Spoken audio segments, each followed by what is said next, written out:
इसकी रिंग के अंदर, रिंग इसका ख़राब था, वो हम चेंज कर रहे हैं। और फ्यूल फिल्टर जो आप देख रहे हैं नया लगा हुआ है। जब फिटिंग की गई है तो फिटिंग में इशू था, जिसकी वजह से ये फ्यूल प्रेशर ड्रॉप कर रहा था, फ्यूल पंप इसका। और रिंग हमने चेंज कर दिया, अब वाटर फिक्स कर रहे हैं। और आपको दिखाएंगे जो स्टेनर हम चेंज कर रहे हैं इसका, जो इसका अपना स्टेनर देखिए आप, ये सारा टूटा हुआ है।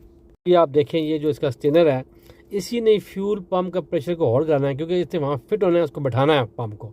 तो उसके लाग टूटे हुए हैं। इसकी वजह से भी जो गाड़ी जो स्टार्ट लंबा ले रही थी वो इसकी वजह थी, इंजेक्टर का फॉल्ट नहीं था। तो अभी हम इस पर लगा रहे हैं ओरिजिनल जो है स्टेनर।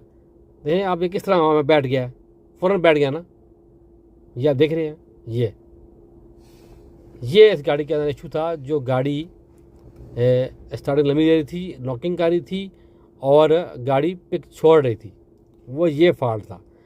बकाया इनटेक भी गंदा है, कैटलाइटर भी गंदा है, इसी की वजह से और इसी और अच्छे खासा ये इसके लंबा पाइप था, ये देख रहे हैं आप।